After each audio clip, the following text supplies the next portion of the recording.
Welcome back to Freeze All Motor Functions, a Westworld podcast that doesn't sound like anything to me and doesn't take itself too seriously. Presented by Bolin Media, we are here today to break down and digest Season 4, Episode 5 of HBO's Westworld. I am your host, Jared Borislow, known to many as J-Bone, joined as always by Teddy Mudd himself, Mr. Ross Bolin. How's it going, Ross? J-Bone!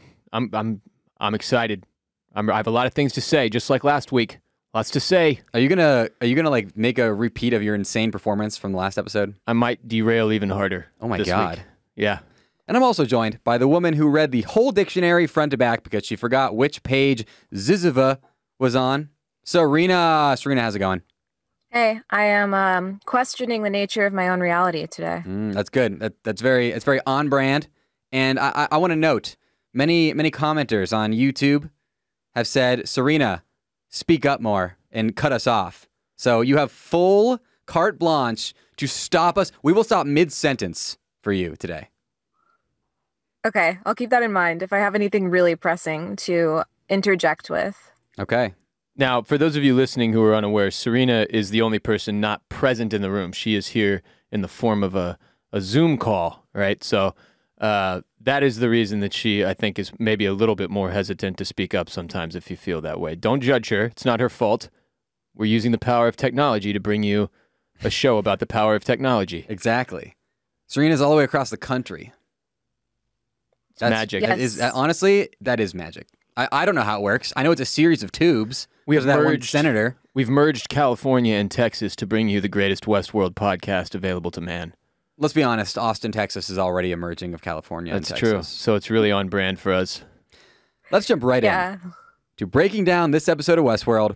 The title of Westworld Season 4, Episode 5, and I'm going to try to say this right, is Zhuangzi.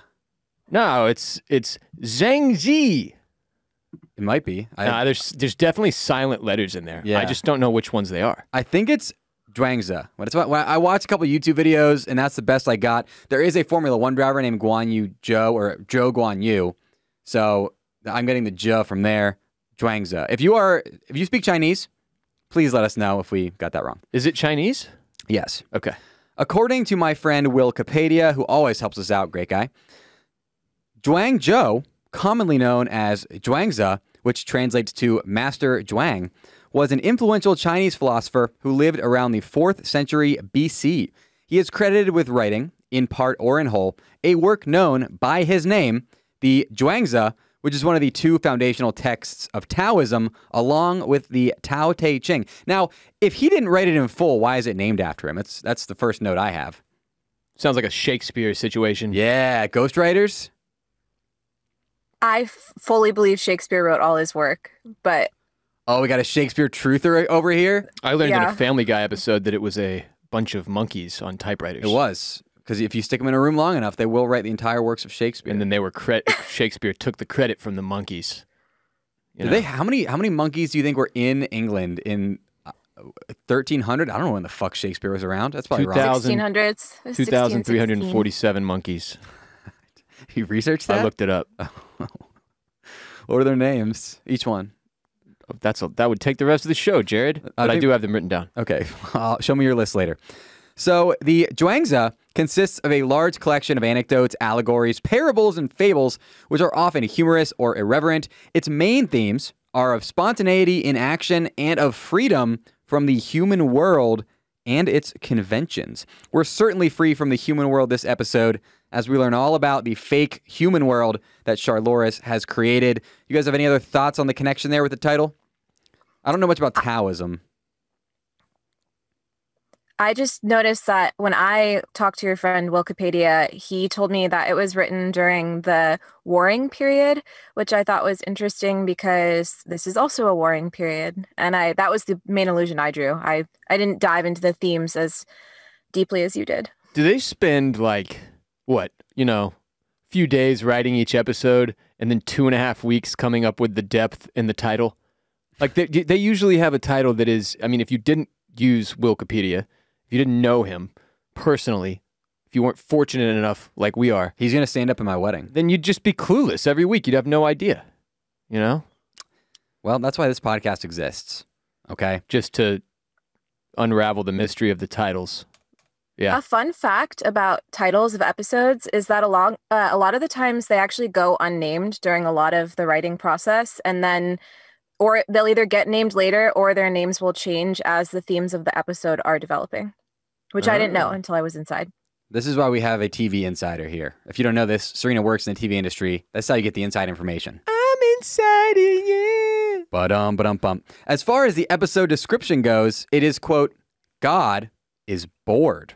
And it's literally a quote from Charlores during the very humorous human training scene, which she uses as a segue into her monologue about gods possibly interacting with their subjects, not to test them like the humans think, but just because they're bored.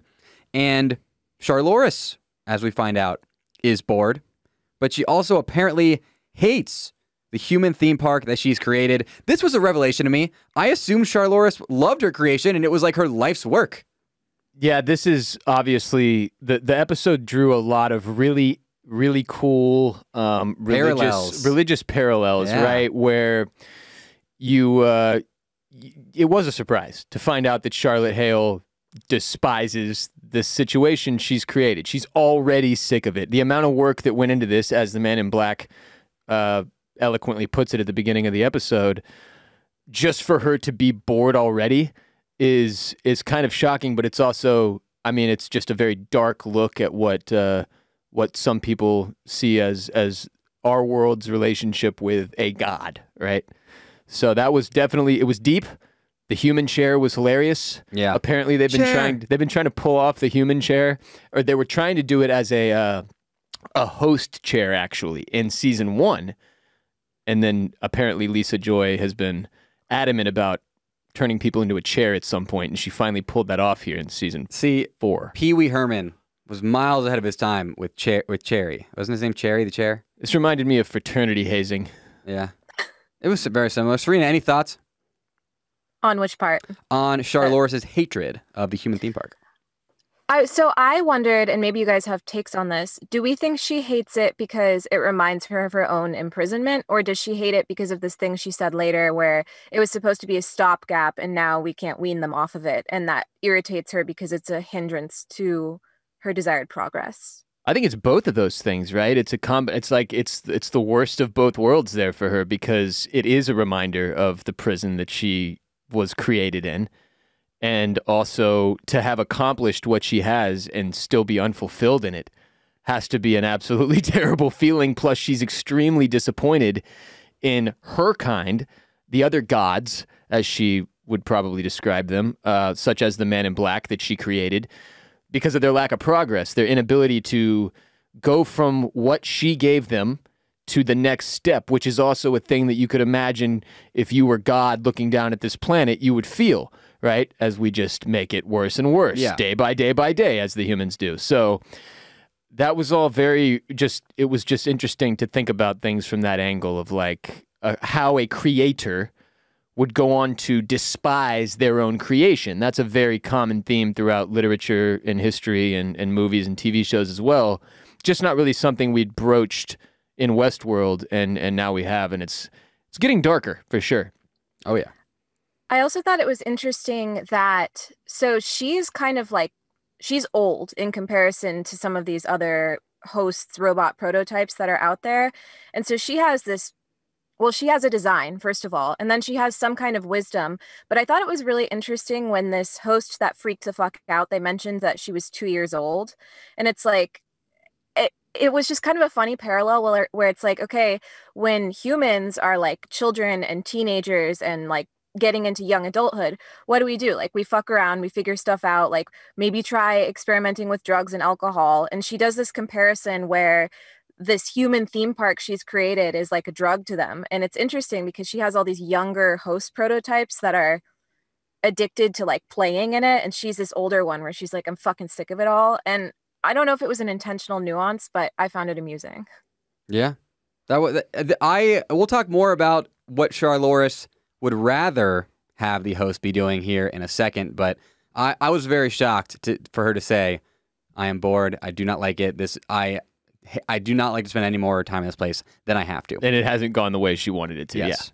Yeah. So we're back to having cold opens again, which we just taken one episode off, like, okay, whatever. That was weird.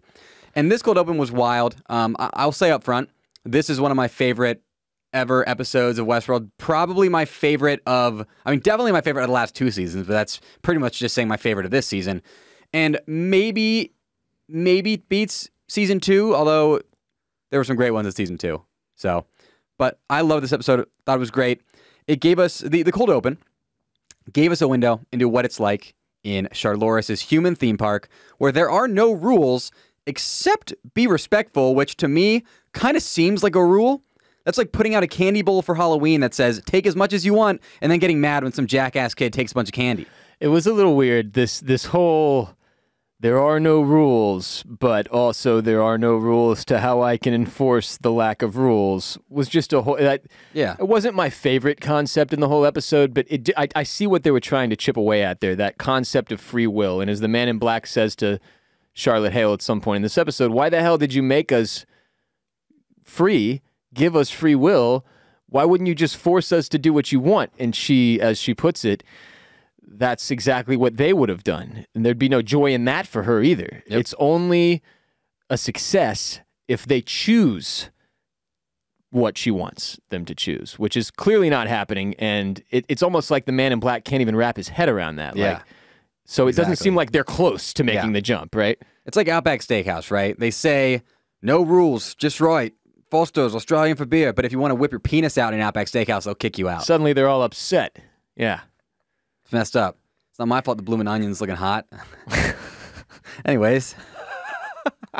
My interpretation of the cold open, and correct me if you disagree, is that host Man in Black and Clementine are in the human theme park and go to check on a host named Hope, who went on a human killing spree in search of a human outlier, but who then went overboard herself. Now, this is concerning to host Man in Black and Clementine because they see themselves kind of as like protectors of the park. And do you think they believe Charlores is becoming so obsessed with hunting human outliers by making it a game for hosts that it's causing more outliers, this time in the form of host outliers? Or do you think that they're just like, what's going on here? Serena, I'll let you tackle that first. I think that was a big question I was left with in the episode because, and I don't want to get too deep into Christina's storyline, but we have an example here of a host that was like not sentient as to the fact that she was a host kind of thing. And it made me wonder how common that is. And I have a lot of lingering questions about hosts and humans, and I don't have any answers yet. Yeah, 'cause the reason why it confused me is because Clementine's like our pretty much like our boss is getting too obsessed with her game, right? So it's, and later on we find out what the game is. It's sending the hosts out to tackle the outliers, but it turns out that what that's doing is actually causing more outliers in the form of the hosts becoming outliers because they interact with a human outlier. Yeah, there was some confusion around, obviously, just as there has been the first 3 seasons of the show, who is human, who is host, what is the difference? And it's becoming confusing because we're familiar with some of these hosts. We obviously know the Man in Black. We obviously know Clementine. We're aware of what their situations are. And we've been dealing with them for a while. But this new chick, what was her name? Joy? Hope. Similar. Whatever. We didn't really know what was going on there when we were first introduced to her. Now later we get her full kind of storyline that led to that moment and things get cleared up a little bit. But yeah, it seems like Charlotte Hale is using some of her host army to deal with these outliers as they crop up, as they pop up, as she becomes aware of them in their system. It just seems like there are a lot more of them than I maybe had previously imagined. And a question for y'all. When we get around to talking about how Hope was about to transcend, she was about to do something to take the next step. What the hell was that? So we don't know exactly what it is, but when Charlores takes the Man in Black, the host Man in Black, to the tower, which, by the way, the walk to the tower was so long. I'm not walking that. If you're like, hey, let's go to the tower, I'm like, can you call us a cab? It looked like it was 2 miles on a bridge over the water. And it's funny because in reality, they combined Cabo San Lucas and Manhattan to create this world that we're dealing with. If you watch the post-episode behind-the-scenes stuff, the tower and all that water and shit, that's all Cabo. Huh. And then there's Manhattan, which is the mainland island. And obviously we see those two things right next to each other, but in filming, they were, Cabo San Lucas combined with Manhattan sounds like Jimmy Buffett's playing at Madison Square Garden again. Am I right, folks? It also sounds like these people were obsessed with Cabo because they used multiple set pieces from Cabo. I don't know if they just wanted to go to Cabo. They just wanted to go to Cabo. They were going on vacation in Mexico. That's what they wanted to do. So they found places that worked in Cabo, and it sounds like they spent quite a lot of time there between these couple episodes we've been introduced to so far where they had pieces from Cabo. Yeah. So the cold open, though, I guess, like you said, Serena, the question I was left with was, were we supposed to get this idea that Charlores is, she says she doesn't want to force hosts to transcend themselves. She wants to make them come to that decision themselves, right? She wants to make the hosts come to this decision themselves to transcend whatever that is. We can talk about that in a second. But she is using the hosts forcibly to take out the outlier. So it's like she's playing this weird game of, oh, I want them to have free will, except I still want them to do my bidding, which is not free will. And then she's getting pissed at them when they freak out because they have free will now, and she's making them do something that's not free will related. And then, like, it seems like making them go against their free will is what's causing the hosts to become outliers when they deal with a human outlier. That's how I see it. And so I think that's why at the end of the episode, the host Man in Black talks to the real Man in Black, and it's having this whole dilemma, like, what the fuck am I? Like, I kind of have free will. I can do what I want, but, like, also, Charlores tells me what to do. What the fuck? My read on that was that it's not that she's sending the hosts to go do this thing that's jacking them up. It's that when they interact with a human being who has, I'll say, transcended and become able to see the tower and is aware of the world that they're living in, the sheer humanity within that person that they interact with is what then poisons them, because it's pure compassion, it's pure emotion, it's what makes human beings beautiful, and what makes us special is that we have this capacity to feel things and analyze things on a much higher level than all the other animals that roam this planet.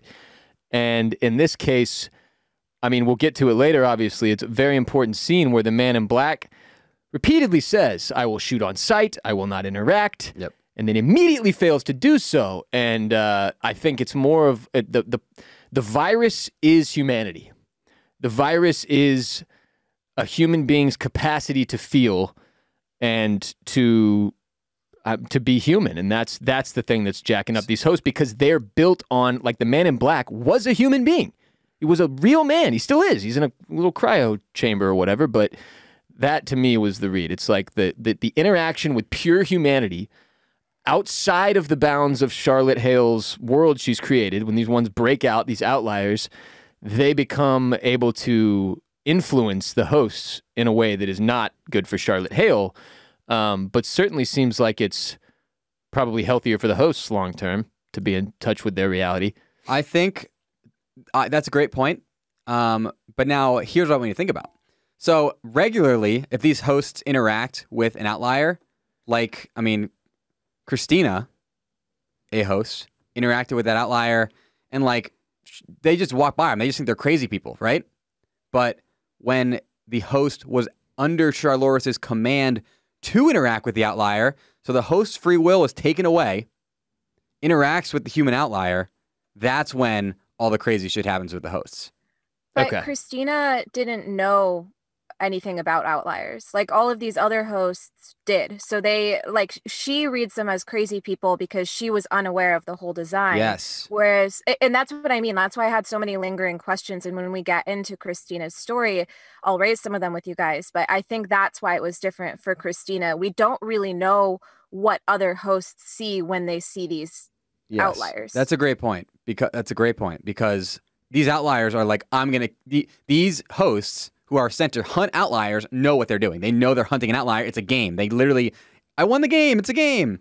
Whereas Christina just thinks it's a crazy person on the street. Great point. Continuing on with the Man in Black. Wait, what was that? Sorry, can I say one thing about the cold open? I told you, you can interrupt whenever the frick you want, Serena. I was left with a lot of questions from the cold open, but I wanted to point out that we did get one answered, which is that moment in, I think it was the premiere, where those people walk by Christina and they say, I can't believe this is your first time here. We now finally know what that means.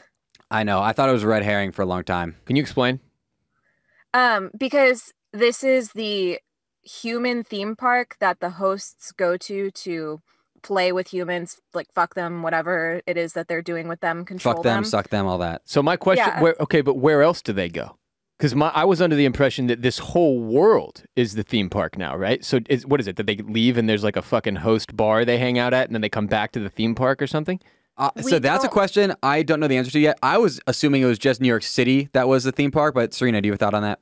I had the same take, which is that it's just the city, but we don't know what else is outside there. We know there's at least something. I think transcending is going to the sublime, to be honest, but it could be going somewhere else. I mean, we just don't know. We know that New York City is built on this image of the maze, and that's about it. This is the one thing that I think they're still struggling with a little bit as a writing team is, and I've touched on it before, but it's easy to grasp, okay, this whole area we see is under Charlotte Hale's control. This is clearly like a New York City, Manhattan type of situation. But then what becomes difficult is like, well, if it's just this area, wouldn't the rest of the country be like, hey, we should probably do something about that robot-run Manhattan area? Things are going really haywire over there. What the fuck happens when somebody goes on vacation to New York City and they get off the plane and they're like, what the fuck? They did address this. They said that there's desert, which is where the rebellion lives, and they said that they're the only free humans left. So we're to believe that everything else has been wiped out. Yeah. That there are no free humans left. All the humans that are alive are under the control of Charlores. Maybe or they're outliers. Or they're outliers. Could be in another park. That part is kind of unclear to me. It doesn't seem... They need to shrink it down. Yeah. They need to be specific with it. I wish they would just tell us that, because I think that's a poignant explanation. It's just that they haven't really given us that, and it seems like if you watch this is one negative to watching the behind the scenes after the episode thing, they kind of keep making it more confusing with things they say, where I'm like, wait, okay, so goddamn, what about the rest of the world? What about the other countries? Is everything gone? Was there a nuclear apocalypse and every fucking thing has been wiped? Is everything cake? They did surgery on a grape. That's true. You guys hear about this? I did.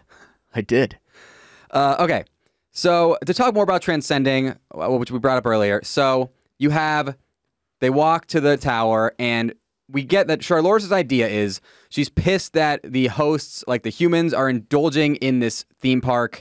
She wants them to be something greater, right? Like, she's like, oh, we could have been... Well, actually, she had an exact quote, which I think was very poignant. Her reason, Charlores is for transcension, is pretty much the Switchfoot song Meant to Live. She says, we are capable of so much more.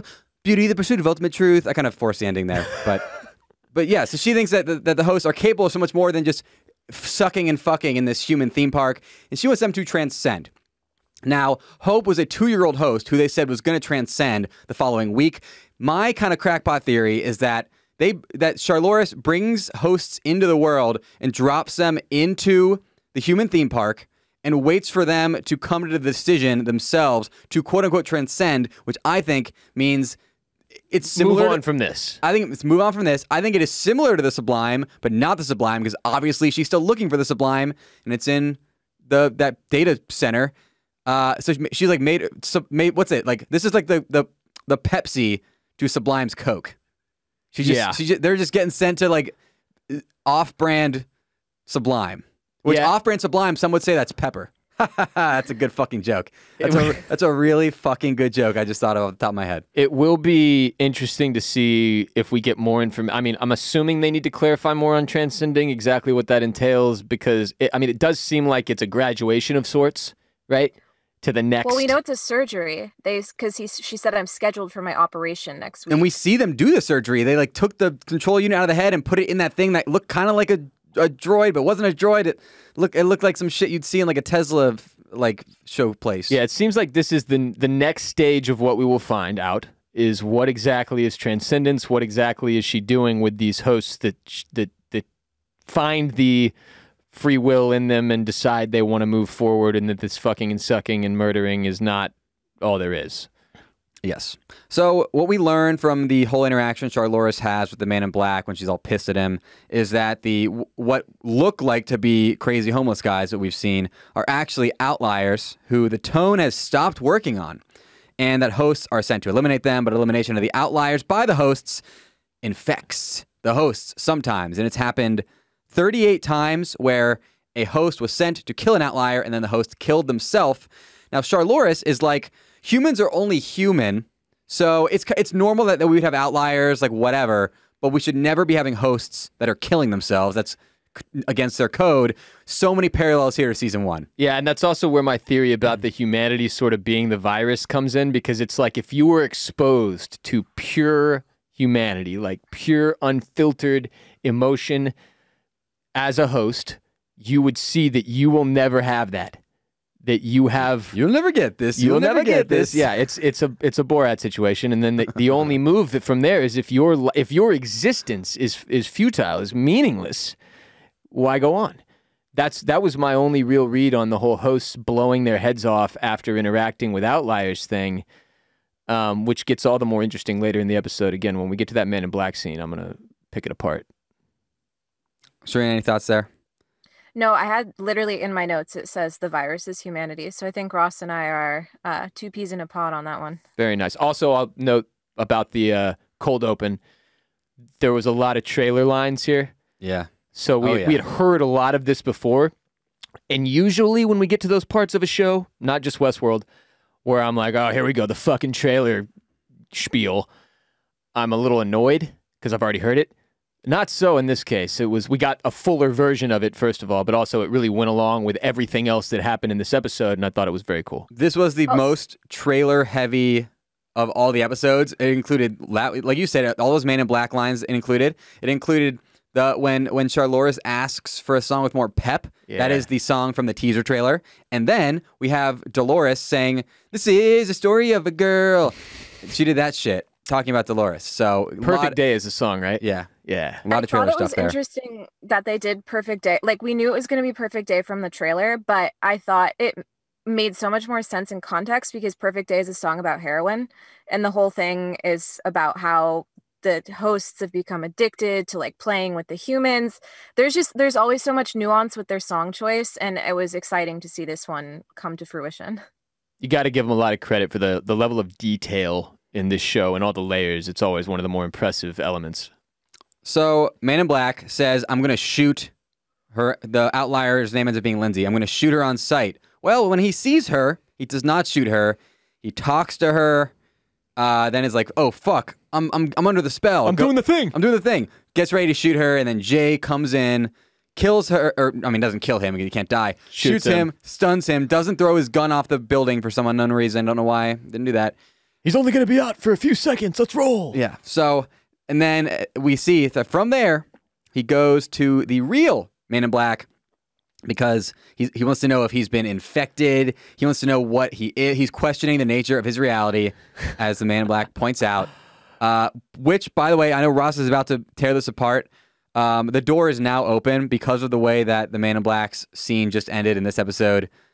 For the Man in Black that we see in the future to be the real Man in Black. Doors open, I'm just saying. A lot of possibilities moving forward with the Man in Black, and I thought the scene where human Man in Black interacts with host Man in Black, which are labeled appropriately in the subtitles hilariously, it says human Man in Black, was among the best I've ever seen on this show because it added just such a level of confusion between these two characters where he's like, have I been infected? Is this fucking virus in me? And human Man in Black is like, what?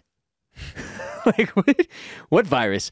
And as the host Man in Black explains it to him, you can see how much enjoyment human Man in Black is getting out of this because it's almost like he kind of knows.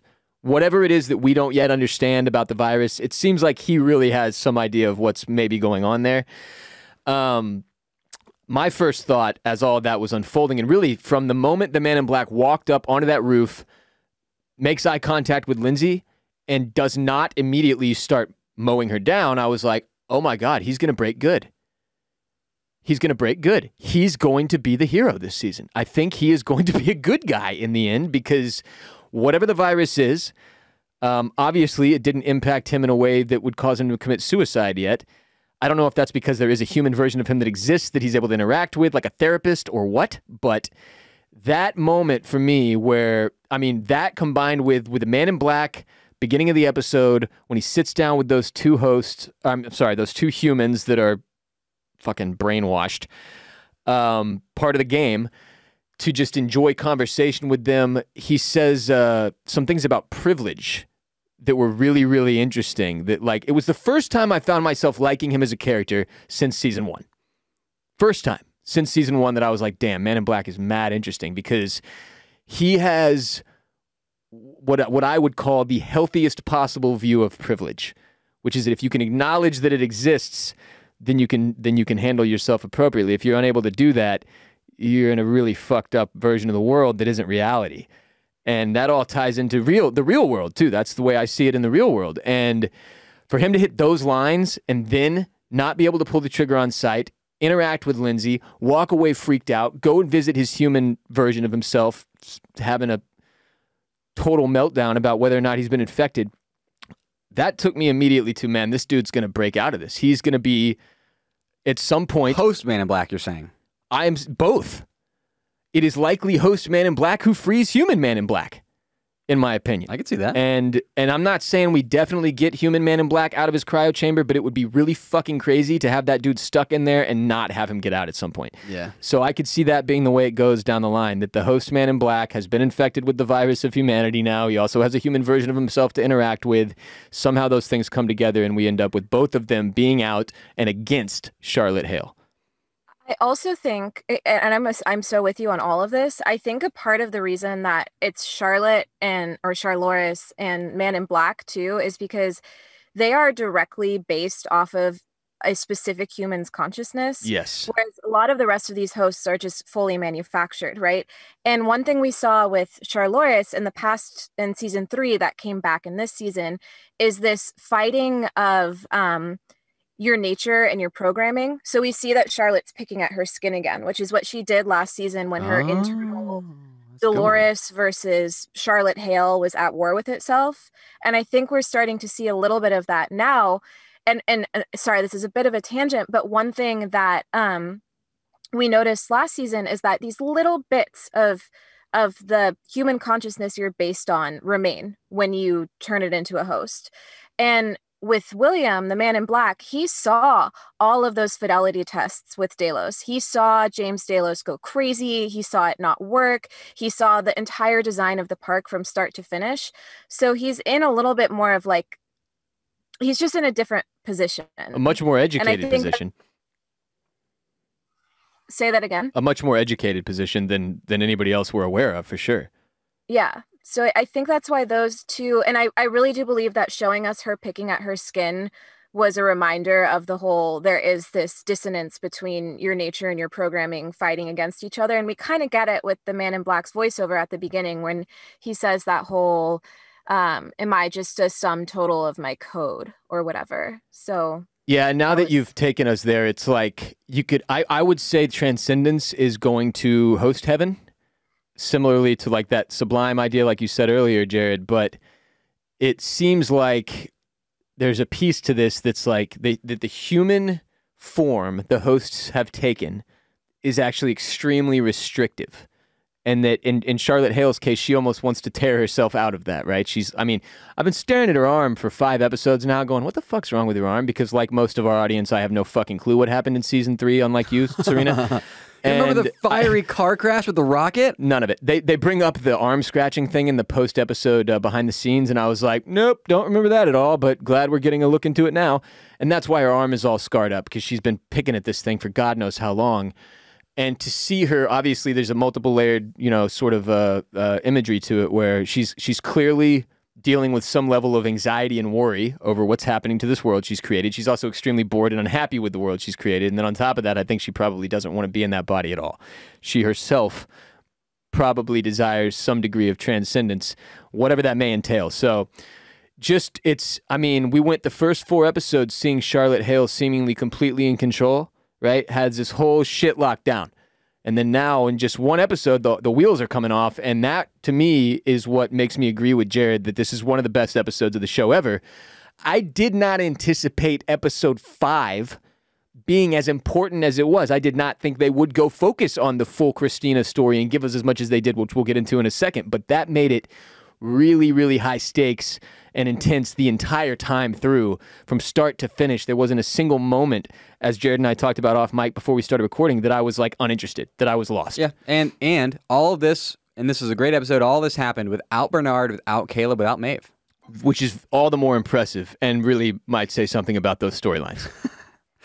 This episode of Freeze All Motor Functions is brought to you by the amazing folks at Felix Gray Glasses. The good folks at Felix Gray create effective, research-backed products to improve humans' relationships with technology, making them a perfect sponsor for a Westworld podcast. It all started 5 years ago when Felix Gray set out to create eyewear that would make it easier and more comfortable for humans to stare at screens. Why? Because whether you like it or not, we all live in a digital world now, and living in a digital world means we are forced to look at screens, and more screens all day, every day. I got 15 screens looking at me right now in the studio. It's crazy. And the thing about all these screens is that they are wreaking havoc on our eyeballs and brains and causing things like eye strain, headaches, and blurry vision. The blue light emitted from these screens is the culprit, and Felix Gray's clear blue light lenses filter 15 times more blue light than other clear lenses. 9 out of 10 customers experience relief from eye strain, headaches, and or blurry vision. Ross loves them. I do. I wear them every day.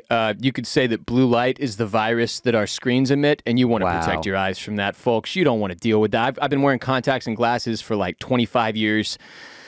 By the end of the day, my eyes get worn out, man. And like y'all, I like watching TV to unwind after I'm done with my day. I like watching some Westworld, and that involves another larger screen. So I need my Felix Grays. They keep my eyes safe. All that blurry vision, dry eye, headache shit that I normally deal with. Very relieved by these marvelous glasses. And Felix Gray Glasses don't just do a great job protecting your eyes and brain from the evil of screens. They're also incredibly high quality and built to last. Felix Gray makes clear blue light glasses as well as sunglasses and amber blue light glasses, all of which are phenomenal. Felix Gray has both non-prescription glasses and prescription glasses available, so they truly are for anyone and everyone. Ross upgraded his prescription glasses to Felix Gray's, and he loves them. Got 4 different pairs, the Nash, the Faraday. Lots of good ones to look at there on felixgrayglasses.com/famp. I like the Kepler. I'm a Kepler guy. Kepler guy. Check out Felix Gray's full selection at felixgrayglasses.com/famp, where you'll get free shipping, free returns, free exchanges. It's risk-free, folks. You got nothing to lose. These are the West frames that I'm holding right now if you're watching on YouTube, by the way. They call him Jerry West, the logo man. Also beautiful. Love them. FELIXGRAY-glasses.com/famp. Famp. Okay, it's Christina time. We see Christina, classic Christina, wakes up, this time very happily in bed with the overhead shot after her date with Teddy. And all of these shots of Christina make a lot more sense now that we're certain she's like in a loop in this theme park. Yeah, you were right about this. You read this correctly. I didn't feel what you felt, but you were right. Here's a big question I have for you guys. Christina lives in Charlores' human theme park, but is clearly not aware that she lives in a human theme park until the end of the episode, right? Though she is obviously throughout the whole episode on the path to becoming an outlier.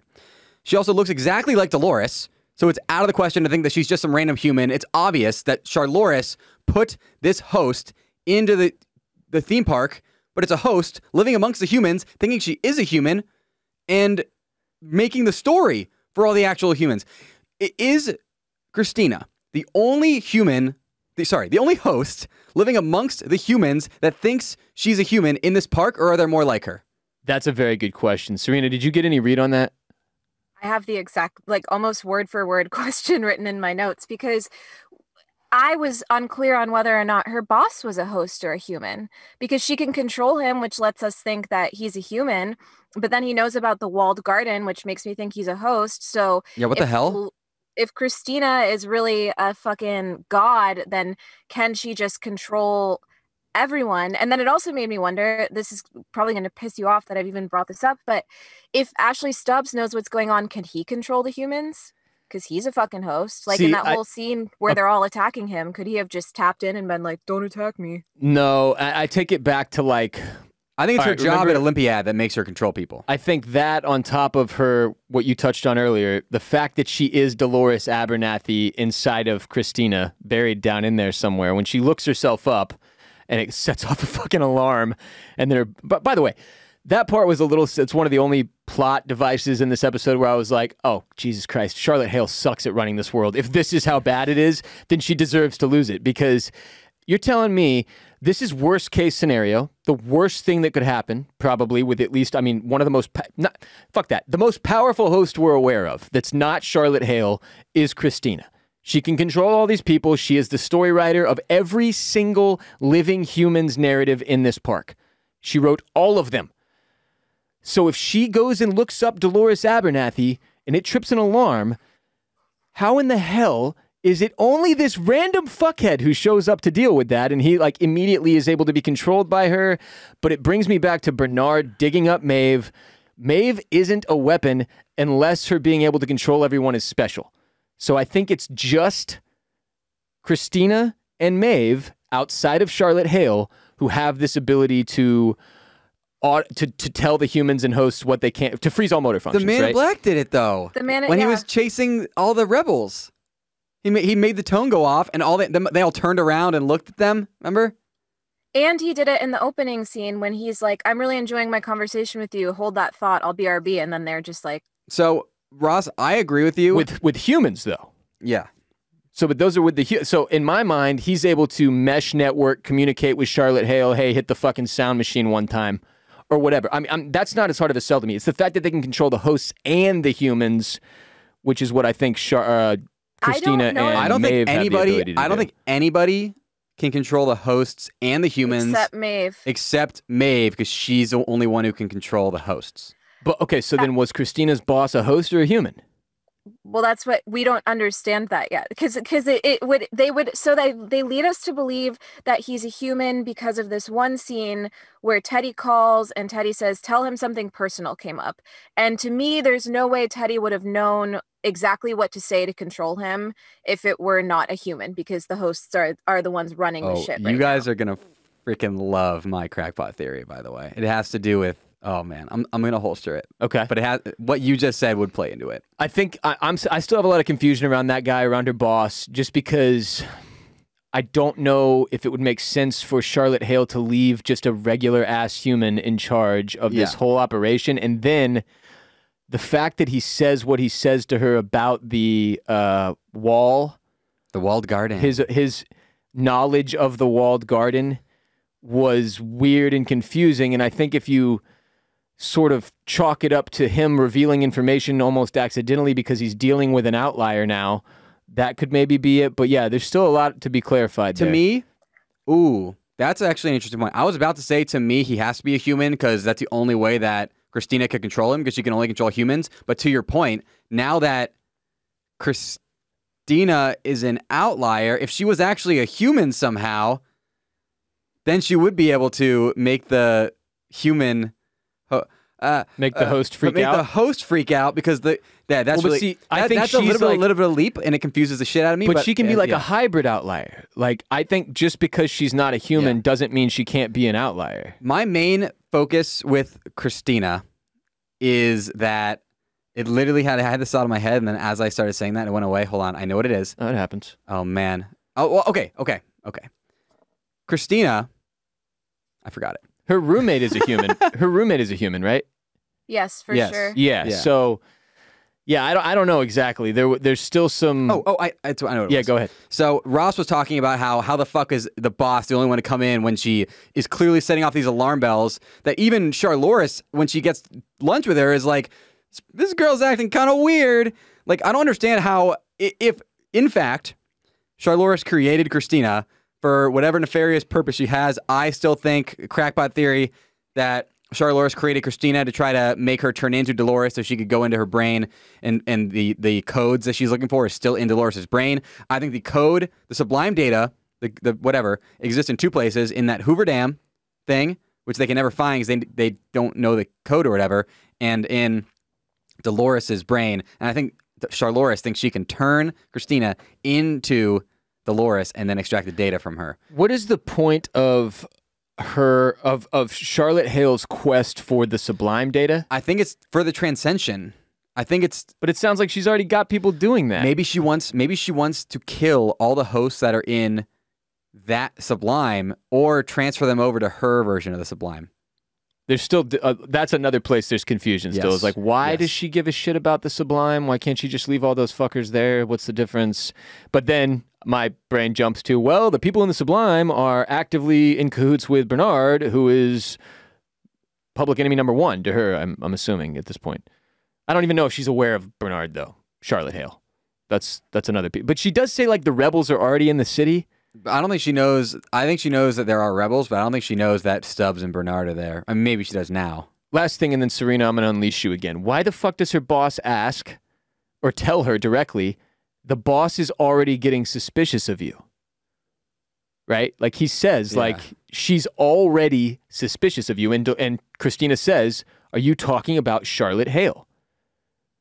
Yeah, that part's really confusing. How would he to me. have that information if he's just a regular ass human or whatever? Or is there like, I just don't know. He could be like a handler, right?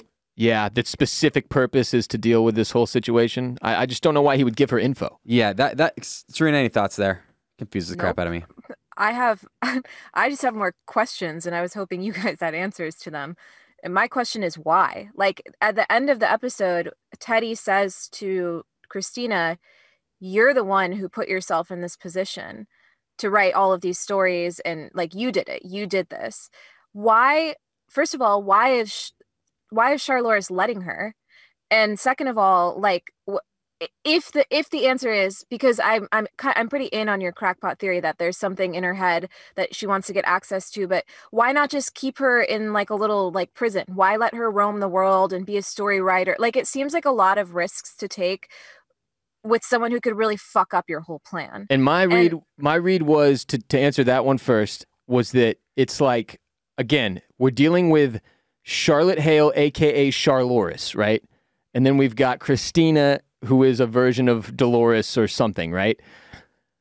They're from the same beginning. Like, they're pieces of the same person almost. Like, maybe they can't exist one without the other. Maybe she wanted this other piece of her to have some degree of comfort or a job or a purpose in this world she created or something. I'm less on board with, like, if she can somehow manipulate her into doing X amount of things, she'll unlock information inside of her mind. And back to where I was with, like, after episode 1 or 2, where I was saying it seems like maybe Charlotte Hale needed a way to occupy, control, keep busy this other piece of her that is inside of Christina. And there's a connection there somewhere, but that's the only thing I can really imagine. Yeah, we'll definitely find out more about that soon. What was your other questions?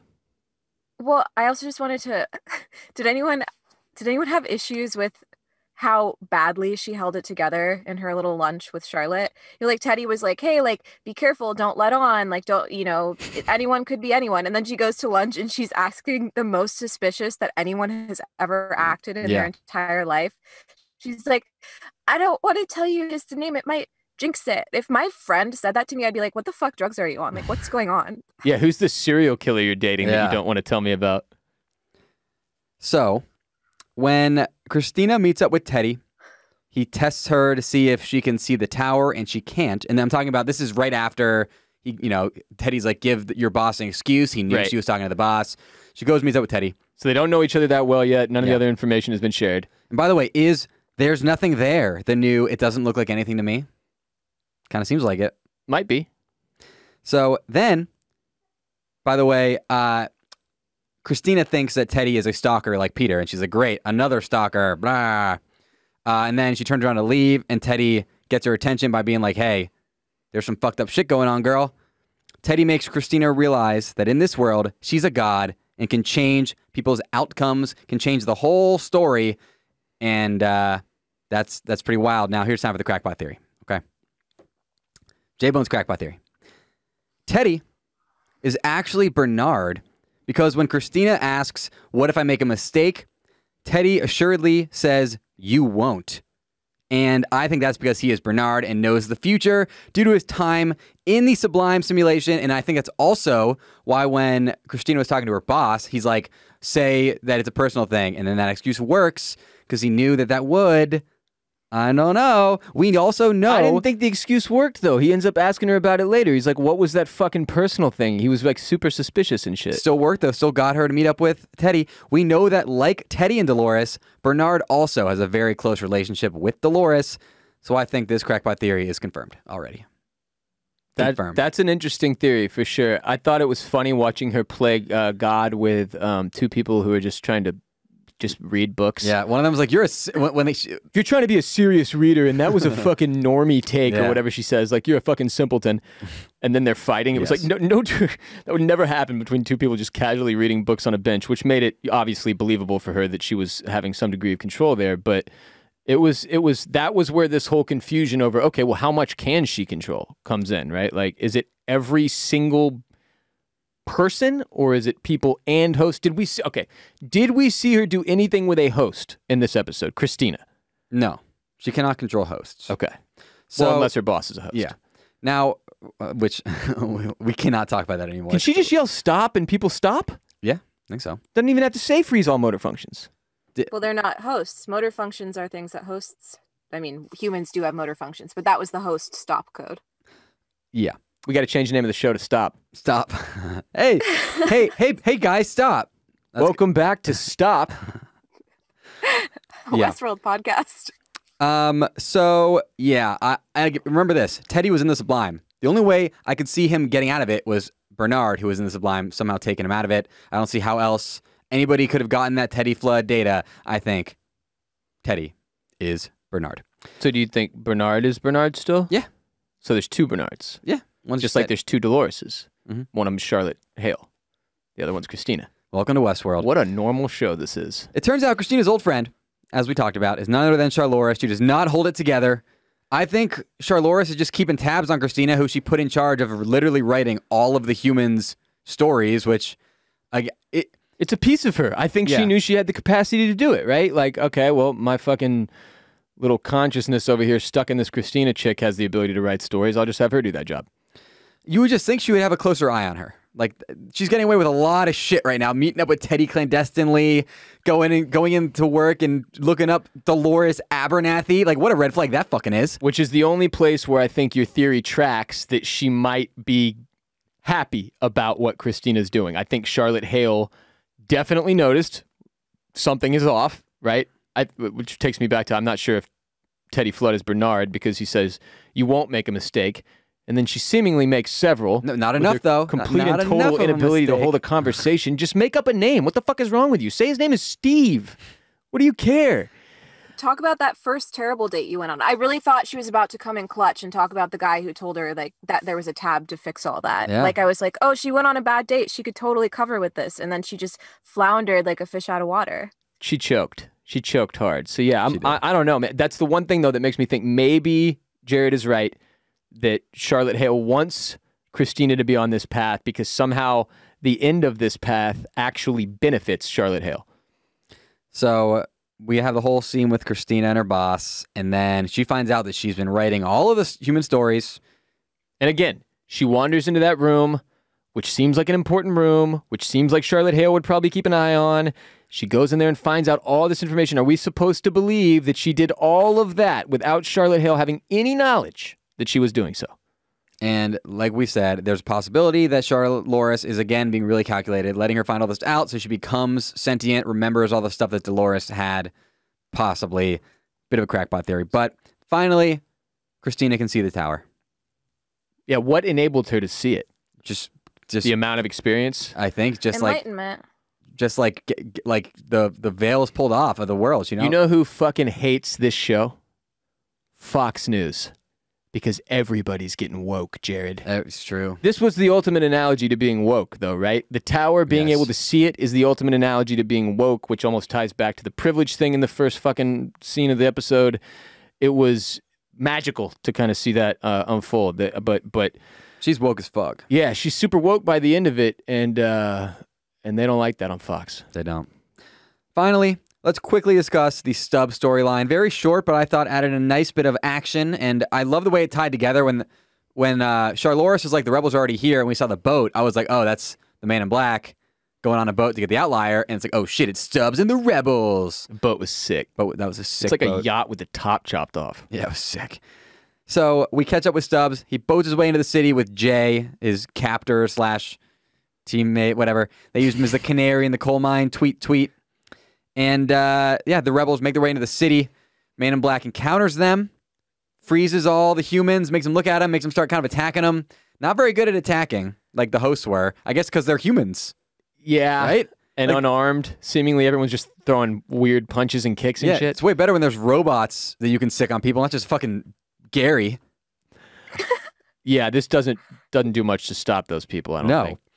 So we learn that the rebels are the last free humans, as discussed earlier, and they're doing missions to extract outliers who they can save and add to their ranks of the resistance, where they live out in the desert in a van down by the river.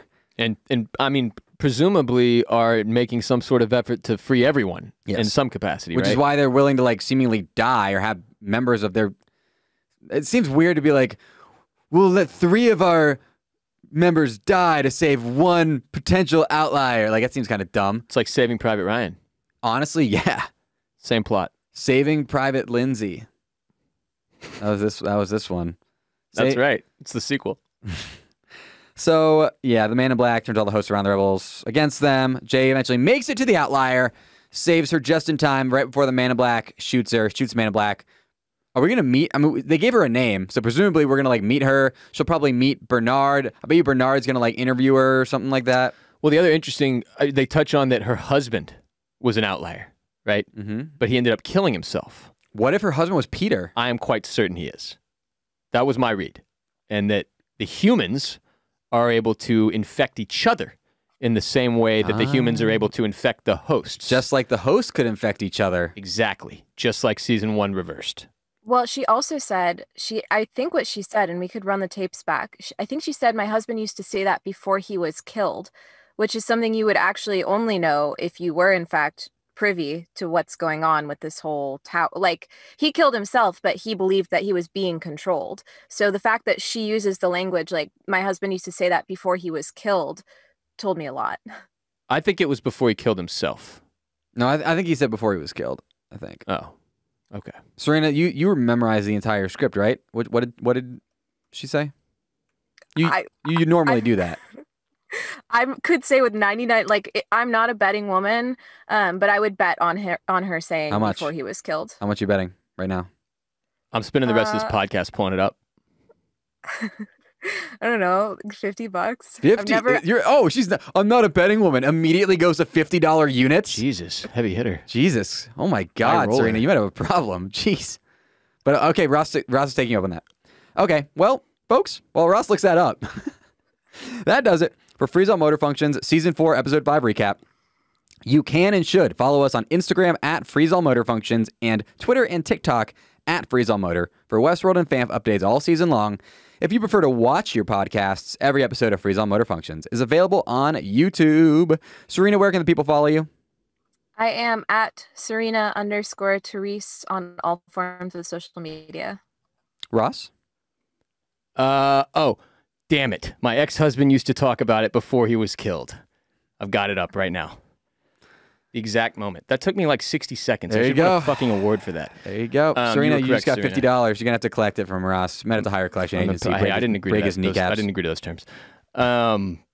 Wait, what? We're signing off? Where can people follow you? Yeah. Oh, at WR Bolin on Twitter and Instagram, and listen to the Ross Bolin podcast wherever you listen to Freeze All Motor Functions. You can follow me at Jared Borislow on all social media. And if you like Formula One, you are required to check out my Formula One content brand, Formula Bone, where I make previews and recaps for every single race and try to make F1 accessible to as many people as possible.